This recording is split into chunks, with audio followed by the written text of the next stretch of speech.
નમસ્કાર વિદ્યાર્થી મિત્રો, શારદા સંકુલ સ્વામી વિવેકાનંદ વિદ્યાલય આપનું હાર્દિક સ્વાગત કરે છે. મારું નામ મકવાણા હિતલ, વિષય સામાજિક વિજ્ઞાન, ધોરણ 7, પાઠ 10, પર્યાવરણના ઘટકો અને આંતર સંબંધો. પાઠ 10, પર્યાવરણના ઘટકો અને આંતર સંબંધો. પૃથ્વી સૂર્યમંડળનો એકમાત્ર એવો ગ્રહ છે કે જેને કુદરતી પર્યાવરણની ભેટ મળી છે. પર્યાવરણ ના હોત તો આપણું અસ્તિત્વ જ ના હોત. પર્યાવરણને કારણે માનવ જીવન ધબકતું રહે છે. પર્યાવરણ અસ્તિત્વ, વિકાસ તેમજ પ્રગતિનું પ્રેરક બળ છે. પર્યાવરણ શબ્દ બે શબ્દનો બનેલો છે. પરિ એટલે કે આજુબાજુ કે ચારે બાજુ, અને આવરણ એટલે ઉપર આવેલ વિશિષ્ટ સપાટી કે પડ. પર્યાવરણ એટલે પૃથ્વીની આસપાસ રચાયેલું કુદરતી આવરણ. પર્યાવરણ એ મૃદાવરણ, જલાવરણ, વાતાવરણ અને જીવાવરણનું બનેલું છે. મિત્રો, પર્યાવરણના ઘટકો અને આંતર સંબંધો. તો કહે છે કે પૃથ્વી જ એક એવો ગ્રહ છે કે જેને કુદરતી પર્યાવરણ કે ભેટ મળી છે, અને સાથે સાથે એવું પણ જણાવે છે કે જો પર્યાવરણ જ ના હોત તો પણ આપણું પણ અસ્તિત્વ ન હોત. પર્યાવરણને કારણે જ આપણું માનવ જીવન કે ધબકતું રહે છે. પર્યાવરણ શબ્દ બે શબ્દનો બનેલો છે. પરિ એટલે કે આજુબાજુ કે ચારે બાજુ, અને આવરણ એટલે કે ઉપર આવેલ વિશિષ્ટ સપાટી કે પડ એટલે પર્યાવરણ. અને જે પર્યાવરણ બનેલું છે એ પૃથ્વીની આસપાસ રચાયેલું કુદરતી આવરણ છે. અને પર્યાવરણમાં મુખ્ય 4 ઘટકો જોવા મળે છે. એમાં છે મૃદાવરણ, જલાવરણ, વાતાવરણ અને જીવાવરણ. હવે આપણે જોઈએ પર્યાવરણના ઘટકો. તો કહે છે કે પર્યાવરણના મુખ્ય 4 ઘટકોનું બનેલું છે. એ 4 ઘટકોમાં કે મૃદાવરણ, જલાવરણ, વાતાવરણ અને જીવાવરણનો સમાવેશ થાય છે. તો કહે છે કે આ 4 ઘટકોનો આપણે ધોરણ 6માં કે અભ્યાસ કરી જોયો છે. એટલે કે હવે એને ટૂંકમાં સમજીએ. હવે સૌથી પહેલું મૃદાવરણ આવે છે. તો કહે છે કે જે પૃથ્વીના ઉપરનો જે ઘન પોપડો છે તેને કે મૃદાવરણ તરીકે ઓળખાય છે. અને જે આ પોપડો છે તે કે ખડકો, ખનિજો અને માટીનો કે બનેલો હોય છે. મૃદાવરણની કે જે બહુવિધ ઉપયોગિતા છે તે સજીવ સૃષ્ટિ માટે રહેઠાણ, ખેતી માટે જમીન તથા ઉદ્યોગો માટે કે કાચો માલ પૂરો પાડે છે. હવે આવે છે જલાવરણ. તો જે જલાવરણ છે એ પૃથ્વીનો જે નીચાણવાળો ભાગ છે એ પાણીથી ઘેરાયેલો રહે છે, જેને આપણે કે જલાવરણ તરીકે ઓળખીએ છીએ. પાણીના કે વિભિન્ન કે સ્ત્રોત જોવા મળે છે, જેમ કે મહાસાગરો, સરોવરો, નદીઓ વગેરેનો કે બનેલો હોય છે. અને જે પાણી સજીવ સૃષ્ટિ માટે અનિવાર્ય છે, તેમજ મહાસાગરો પણ કે સંસાધનોના ભંડાર છે. હવે વાતાવરણ. તો જે પૃથ્વીની ચારે બાજુએ વીંટળાયેલા આવેલા હવાને આવરણને આપણે વાતાવરણ કહીએ છીએ. જે આ વાતાવરણ છે એ વિવિધ વાયુઓ, પાણીની વરાળ, ધૂળના રજકણો, ક્ષારકણો વગેરેનું કે બનેલું હોય છે. સાથે સાથે વાતાવરણમાં જે સૂર્યના પારજાગલિક કિરણોનું શોષણ કરી સજીવ સૃષ્ટિનું કે રક્ષણ કરે છે. અને વાતાવરણના માધ્યમથી જ આપણને અવાજ સાંભળી શકીએ છીએ. રેડિયો, ટેલિવિઝન અને મોબાઈલ ફોનના સંદેશા વ્યવહાર, પ્રસારણ આપણને વાતાવરણને કે ભેટને આભારી છે. હવે જીવાવરણ. તો જે પૃથ્વી પરના મૃદાવરણ, જલાવરણ અને વાતાવરણના જે ભાગમાં જીવસૃષ્ટિ વ્યાપી છે તેને આપણે જીવાવરણ કહીએ છીએ. તેમાં વનસ્પતિ, પ્રાણીઓ, જીવજંતુઓ અને માનવનો સમાવેશ થાય છે. અને જે સજીવ સૃષ્ટિ, ખોરાક અને બીજી જરૂરિયાતો આપણને જીવાવરણમાંથી પ્રાપ્ત થાય છે. તો મિત્રો, આપણે જે 4 આવરણ છે તે 4 આવરણને ટૂંકમાં જોયા. હવે કહે છે કે જે પર્યાવરણના મુખ્ય 2 પ્રકાર છે. એક છે કુદરતી પર્યાવરણ અને બીજું છે માનવસર્જિત પર્યાવરણમાં. જે કુદરતી પર્યાવરણ છે એમાં પણ કે જૈવિક ઘટકો જેવા કે પ્રાણી સૃષ્ટિ, વનસ્પતિ સૃષ્ટિ અને માનવનો સમાવેશ થાય છે. જ્યારે અજૈવિક ઘટકો છે એમાં ભૂમિ, જળ, હવા વગેરેનો કે સમાવેશ થાય છે. માનવસર્જિત પર્યાવરણ. માનવના બુદ્ધિ કૌશલ્યથી જૈવિક અને અજૈવિક ઘટકો સાથેની આંતરક્રિયાથી માનવ નિર્મિત પર્યાવરણ નિર્માણ પામે છે. એટલે કે પર્યાવરણના બે મુખ્ય ઘટકો છે, એક કુદરતી પર્યાવરણ અને બીજું માનવસર્જિત પર્યાવરણ. એમાં પણ જે કુદરતી પર્યાવરણ છે એમાં જૈવિક ઘટકો અને જૈવિક ઘટકોમાં પ્રાણી સૃષ્ટિ, વનસ્પતિ સૃષ્ટિ અને માનવનો સમાવેશ થાય છે. જ્યારે અજૈવિક ઘટકો છે એમાં ભૂમિ, જળ, હવા વગેરેનો કે સમાવેશ થાય છે. હવે આવે છે માનવ નિર્મિત પર્યાવરણ. તો કે છે કે માનવ આસપાસના પર્યાવરણ સાથે આંતરક્રિયા કરે છે, પોતાની જરૂરિયાત મુજબ તેમાં પરિવર્તન કરે છે.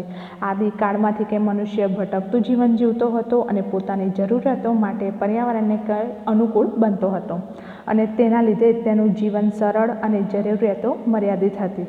તેથી આસપાસના પર્યાવરણમાંથી તમામ જરૂરિયાતો પૂરી થઈ જતી હતી. પણ કે સમય સાથે પરિવર્તન થયું અને જરૂરિયાતોમાં કે વધારો થતો ગયો, એટલે મનુષ્યએ કે પર્યાવરણનો ઉપયોગ અને તેમાં પરિવર્તન કરવાની શીખો લીધી હતી. પરિણામે ખેતી, પશુપાલન, ચક્રની શોધ, ઔદ્યોગિક ક્રાંતિના કારણે કે ઉત્પાદનમાં વધારો થતો ગયો અને આ માનવ નિર્મિત પર્યાવરણને સાંસ્કૃતિક પર્યાવરણ તરીકે પણ ઓળખવામાં આવે છે. હવે પાણીનું વિતરણ. તો જે પૃથ્વી સપાટી પર પાણી છે એ પાણીનું વિતરણ કેવી રીતે થયું છે? તો પૃથ્વી સપાટી પર જે ભૂમિ વિસ્તાર કરતાં કે પાણીનો વિસ્તાર વધારે છે અને પૃથ્વી સપાટીનો આશરે 71% જેટલો ભાગ તે રોકે છે. જે પાણીના વિશાળ જળભંડાર ધરાવતા ભાગોને આપણે મહાસાગર કહીએ છીએ. અને પૃથ્વી પર કે આવા બીજા 4 મોટા મહાસાગરો આવેલા છે, જેમાં સૌથી પહેલો આવે છે પેસેફિક, બીજો છે એટલાન્ટિક, ત્રીજો છે હિન્દ અને ચોથો છે આર્કટિક. અને જે આ 4 મહાસાગરો છે એ એકબીજા સાથે જોડાયેલા છે. અને આ જે મહાસાગરો છે તે ખૂબ વિશાળ છે અને ઊંડા છે.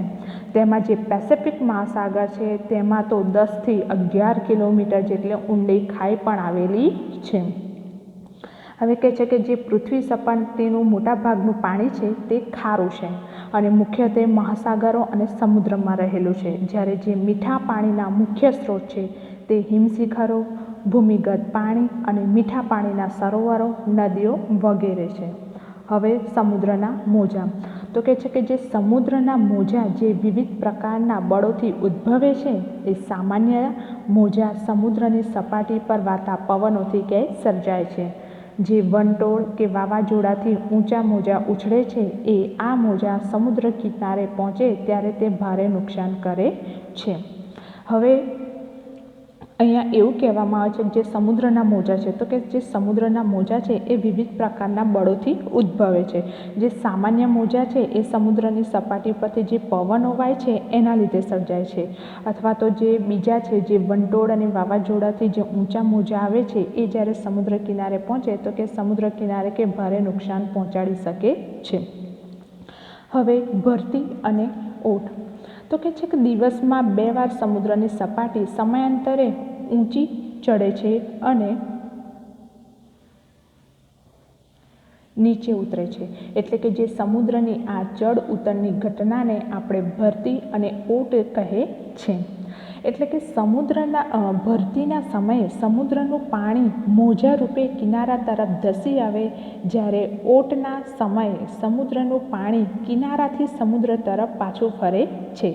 અને ભરતી એટલે કે ઓટ વચ્ચેના સમયગાળાનો આશરે 12.25 કલાક જેટલો સમય લાગે છે. એટલે કે શું કહે છે કે જે સમુદ્રમાં ચડતી અને ઉતરતી ઘટનાને કે આપણે ભરતી અને ઓટ તરીકે ઓળખીએ છીએ. તો જે ભરતીનો સમય હોય છે ત્યારે સમુદ્રનું પાણી મોજા સ્વરૂપે કિનારા તરફ ધસી આવે છે. જ્યારે ઓટ હોય છે ત્યારે સમુદ્રનું પાણી કિનારાથી સમુદ્ર તરફ પાછું ફરે છે. એટલે કે આપણે એને ભરતી અને ઓટ તરીકે ઓળખીએ છીએ.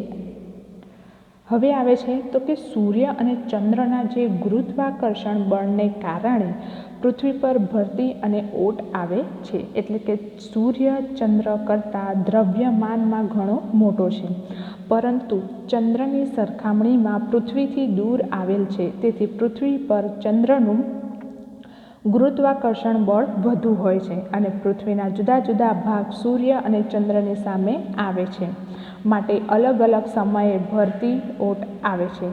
અમાસ અને પૂનમના દિવસે સૂર્ય, પૃથ્વી અને ચંદ્ર લગભગ એક સીધી રેખામાં આવે છે, તેથી સ્થિતિના પ્રભાવથી ઓટ ભરતી આવે છે.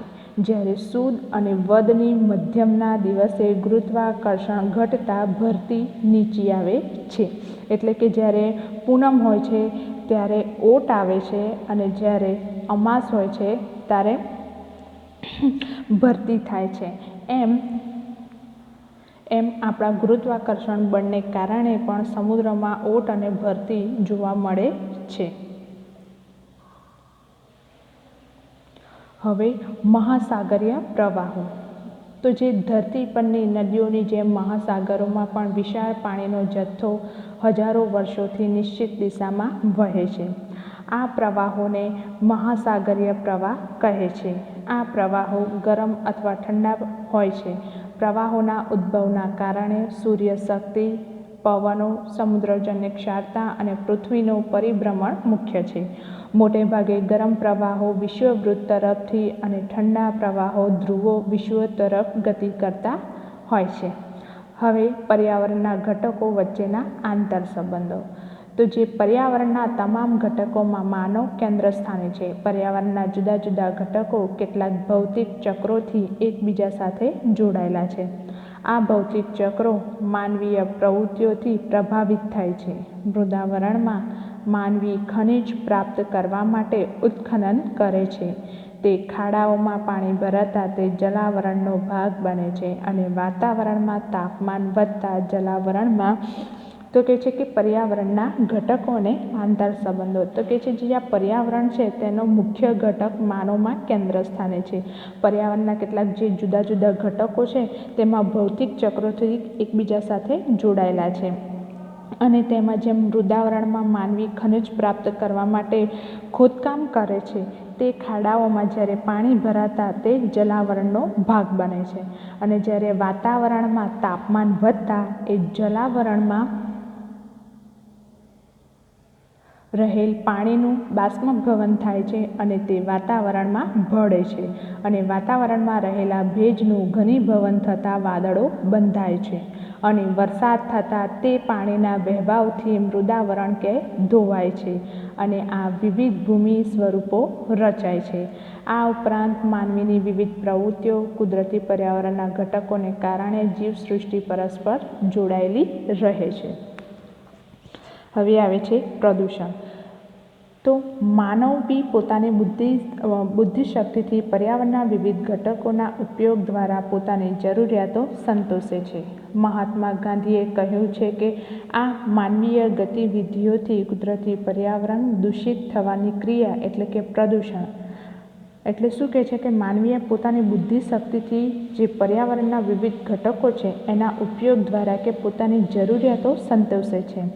પરંતુ જે કે માનવી આ કુદરતી પર્યાવરણને પણ કે દૂષિત કરવાની ક્રિયાને એટલે કે પ્રદૂષણ પણ તેના કારણે થાય છે. હવે પ્રદૂષિત કરતા ઘટકોને આપણે પ્રદૂષક કહે છે અને માનવી કુદરતી સાધનોનો મર્યાદિત અને અવિવેકપૂર્ણ ઉપયોગ કરે છે ત્યારે પર્યાવરણ દૂષિત થાય છે. માનવ વિકાસની તીવ્ર ઝંખના, ઔદ્યોગિકરણ અને યાંત્રિકીકરણ પર્યાવરણને પ્રદૂષિત કરવા માટે જવાબદાર છે. વર્તમાન સમયમાં ભૂમિ પ્રદૂષણ, જળ પ્રદૂષણ, હવા પ્રદૂષણ અને ધ્વનિ પ્રદૂષણ ખૂબ જ ઝડપથી વધી રહ્યું છે અને પ્રદૂષણની પર્યાવરણ, માનવજીવન અને જીવસૃષ્ટિ પર વિપરીત અસર પડી રહી છે.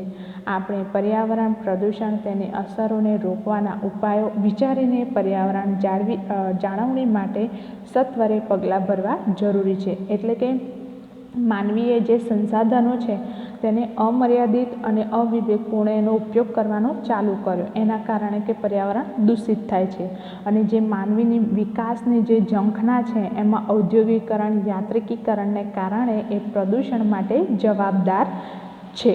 અને જે વર્તમાન સમયમાં જે ભૂમિ પ્રદૂષણ છે, જળ પ્રદૂષણ છે, ધ્વનિ પ્રદૂષણ છે, એ ખૂબ જ ઝડપથી કે વધી રહ્યું છે. અને એના જ કારણે કે પર્યાવરણ અને માનવ જીવનને અને જીવસૃષ્ટિને પણ કે એની પર વિપરીત અસર ઉદ્ભવતી જોવા મળે છે.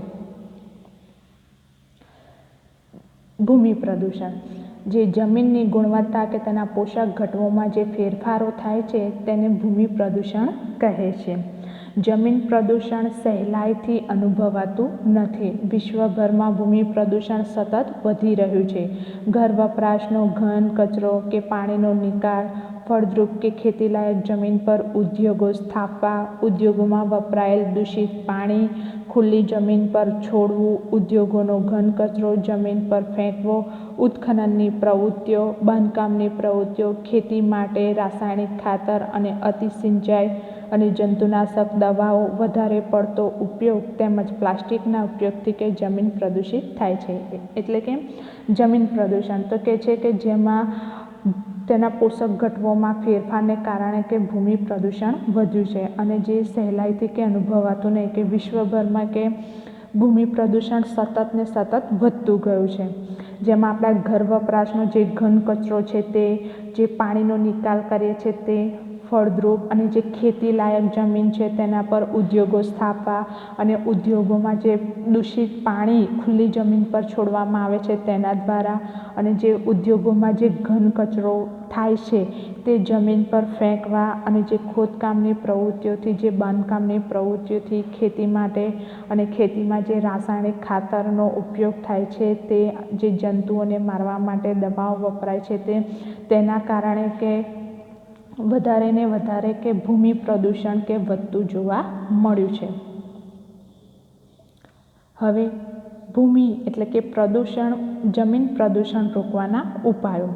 તો કે છે જંતુનાશક દવાઓ છે અને જે રાસાયણિક ખાતર છે તેના બદલે જૈવિક અને દેશી ખાતર એટલે કે લીલો પડવાશનો ઉપયોગ કરવો જોઈએ.